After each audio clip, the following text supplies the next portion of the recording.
Sydney Tower boasts the highest lookout in the CBD.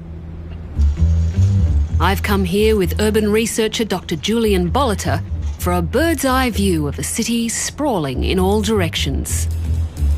It's amazing to think that more than 100,000 people cross that bridge every single day, and that's just one direction. Absolutely, and mostly in private cars, and this is something as our cities get more congested will become less and less viable.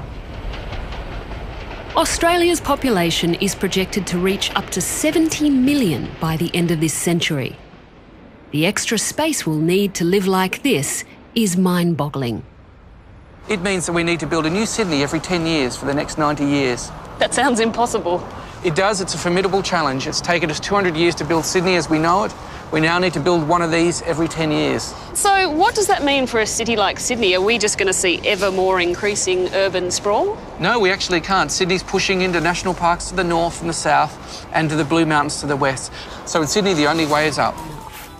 All of these things you're talking about are eminently sensible. However, our argument is by about mid-century, really we can't just continue to grow our capital cities. Otherwise, we'll end up with megacities, which is a Sydney of 12 million, a Melbourne of 15 million. When that happens, our livability will begin to drop away. Congestion, pollution, affordability issues will mean that the quality of life those cities offers declines. We have no nationally coordinated plan for how we're going to grow.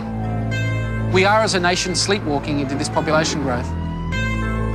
The highest level planning tends to be the capital cities, but we need to be thinking at a much larger scale if we're going to adequately deal with this kind of population growth.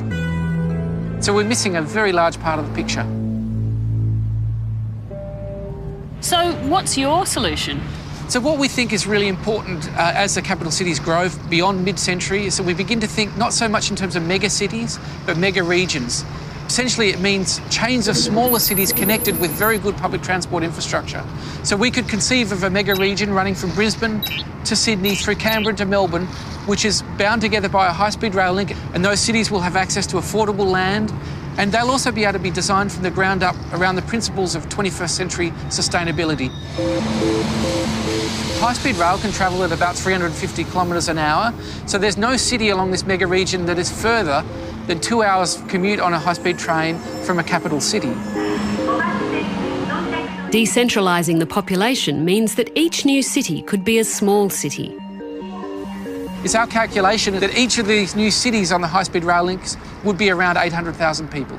So that's a significant expansion of the existing population. And that's a very livable city. It is a livable city. It offers the benefits of urbanity and city living, but not the disbenefits that you start to get when a city reaches mega-city size, which is 10 million or more.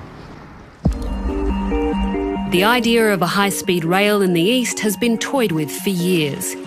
But a report released earlier this year shows it could now be cheaper than initially thought.